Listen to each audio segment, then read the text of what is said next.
কথায় আছেন মার জলে না মাসির জলে, এটা কিন্তু চিরন্তন একটা সত্য কথা। এটা হচ্ছে আগের দিনের মানুষরা বলতো, এখনও বলে যে মার জলে না মাসির জলে। যে ব্যথাটা মার হওয়ার কথা সেই ব্যথাটা কিন্তু মাসির হয়।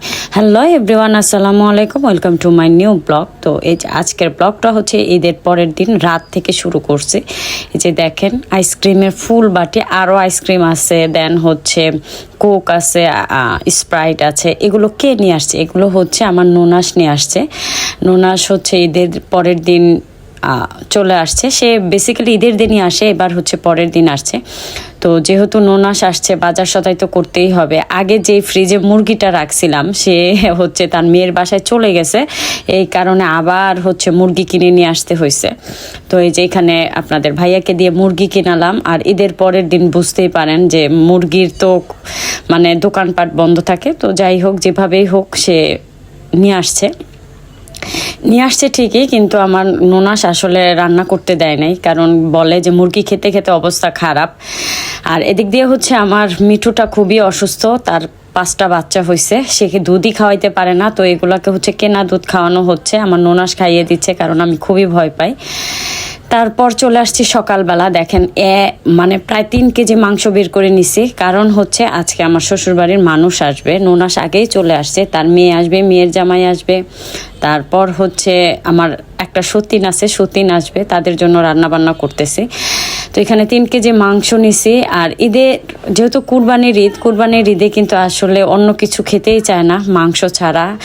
আমি যেহেতু কুরবানি দিলে সব সময় হচ্ছে ঈদের পরের দিন আমার শ্বশুরবাড়ির মানুষ যারা যারা আসলে ঢাকার মধ্যে থাকে তারা সবাই আসে বেড়াতে।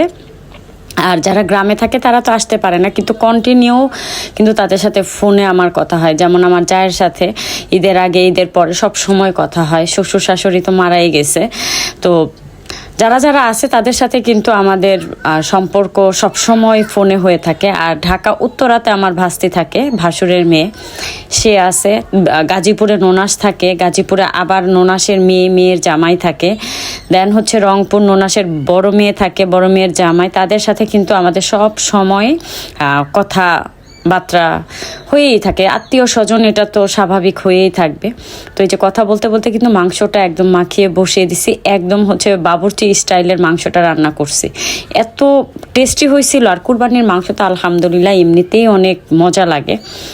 তো ওই যে মার জলে না মাসির জলে, কিছু মানুষ আছে যে এত খারাপের খারাপ, নিজের তো আত্মীয় স্বজন বলতে কিছুই নাই, জীবনে আত্মীয় স্বজন করতে পারবে কিনা সেটাও আসলে জানা নাই, কারণ বুইড়া হয়ে গেছে, 38-39 বছর। এখনও তো মানে মুখ দিয়ে যে সামাজিকতার একটা বিষয় থাকে বিয়ের, সেটা তো বলার ক্ষমতা হয় নাই। আর এখন শুনি তার মার বয়স তার বয়স একই বছর। তার কি বলবো, এইসব মানুষের ক্ষেত্রে তারা কি আত্মীয়র মর্যাদাটা বুঝবে বলেন? শুধু নিজের যে একটা বন্ডিং থাকে মা মেয়ে বা মা ছেলে, সেই বন্ডিংটাই তারা বজায় রাখতে পারে, কারণ বাবাকেও সামনে আনার মতন তৌফিক তাদের হয় না। তো সেই সব মানুষদের উদ্দেশ্যে বলি, সম্পর্কটা এমন হয় সব পরিবারেই হচ্ছে দেখবেন কিছু না কিছু ভুল মানুষের মানে আগমন থাকে। সেই আগমনের কারণে কিন্তু মাঝখানে একটা ফাটল ধরা শুরু করে। তো সেই ফাটলটার দায়ভার কার উপরে পড়ে জানেন? ঘরের বউর উপরে পড়ে। এটা হচ্ছে চিরসত্য কথা। কিন্তু সব ফ্যামিলিতে না। আমার ননাস আমার প্রচণ্ড রকমের আদর করে। আমি হচ্ছে একদম ছোট বাড়ির বউ, একদম অল্প বয়সে হচ্ছে আমার বিয়ে হয়েছে, যখন আমি ক্লাস 7-এ পড়ি। তো ওই সময় থেকে হচ্ছে আমার শ্বশুর আমার যে কি পরিমাণ আদর করছে। আমার যাকে সবসময় বলতো যে ও সবচেয়ে ছোট, একদম ছোট মানুষ, ওরে কোনো দিন কোনোভাবে ওর ভাতটা যেন আমার বাড়িতে আইসা বাইরে খাইতে না হয়। তো আমার যা সব সময়, মিথ্যা কথা বলবো না, আমার ননাস, আমার যা, আমার ভাস্তি ভাগ্নি যারাই আছে, আমাকে হাত ধোয়ার জন্য আসলে প্লেট থেকে উঠতে হতো না, মানে হাত আমার প্লেটেই পানি দিত। ওইভাবে হচ্ছে আমি আমার শ্বশুর বাড়িতে যাই এখন পর্যন্ত। স্টিল নাও আমি যে এখনও যাই, হচ্ছে আমাকে ভাত বেড়ে দেয়, আমি খাই, আমার হাতের নিচ থেকে প্লেটটা আমার যা সরায় নেই। এই হচ্ছে আমাদের সম্পর্ক, ঠিক আছে? আপনি যে কত কথা বলেন যে এইটা না সেটা, এইটা না, শ্বশুর শাশুড়ি উমুক তুমুক, আপনার কপালে শ্বশুর শাশুড়ি তো জুটবেই না, কারণ হচ্ছে আপনার ওই ক্ষমতা নাই তো যে শ্বশুর শাশুড়ি বানানোর মতো ক্ষমতা থাকতে হয়। তো যাই হোক, ডিম রান্না করলাম, মাংস রান্না করলাম, পোলাও রান্না করলাম। যেহেতু তারা শুটকির দেশের মানুষ, তাদের জন্য ভাবছি যে এটা অপশনাল ছিল। আমি নিজ থেকে বলছি যে মাংস খেতে খেতে ভালো লাগে না, তো শুটকি লাড়া বলে আমাদের এদিকে এটাকে, শুটকি বাগার বা শুটকি লাড়া, যাই হোক, বেশি করে রসুন দিয়ে বেশি করে শুটকি দিয়ে রান্না করতে হয়। আর আমার শ্বশুর বাড়িতে হচ্ছে এটাকে হিদল বলে, তো তাদের জন্যই আসলে স্পেশালি এই বাগারটা দিলাম। তো রান্নাবান্না কিন্তু মোটামুটি শেষ, ডিটেলস শেয়ার করার মতো কিছুই নাই। এই যে ভাগ্নি চলে আসছে, ভাগ্নি জামাই হচ্ছে ওই রুমে বসছে আপনাদের ভাইয়ার সাথে, নোনাস আছে। তো আমি কি পছন্দ করি সে সব সময় এটা জানে, আইসক্রিমটা আর কোকটা হচ্ছে আমার অনেক পছন্দ।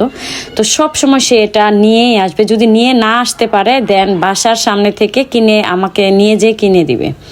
তো এই যে সাথে হচ্ছে আমার খালু, যাকে আমরা মামা বলি, আমার খালা, সবাই হচ্ছে খাওয়া দাওয়া করতেছে। তো আজকে হচ্ছে এই 3 আইটেমই করছি, কারণ খাওয়া হয় না, বাসি অনেক তরকারি আছে। তো আমার নোনা সার রাঁধতেই দিল না, যে রান্না করলে এগুলো থেকে যাবে, শুধু শুধু নষ্ট করার দরকার নাই। তো হচ্ছে আপনাদের ভাইয়া গোসল দিবে, এই কারণে হচ্ছে সে খালি গায়ে, আর আমি হচ্ছে খাবারটা দিয়ে হুজরাতকে খাওয়ানোর জন্য চলে গেছি। তো এই ছিল আমার ঈদের পরের দিনের শ্বশুর বাড়ির মানুষদের সাথে কাটানো সুন্দর একটা মুহূর্ত, খুবই সুন্দর। ওর সাথে মিষ্টি দিলাম, কারণ পোলাও খাওয়ার পরে কিন্তু মিষ্টি খাওয়াটা সুন্নত, ঝাল কিছু খাওয়ার পরে।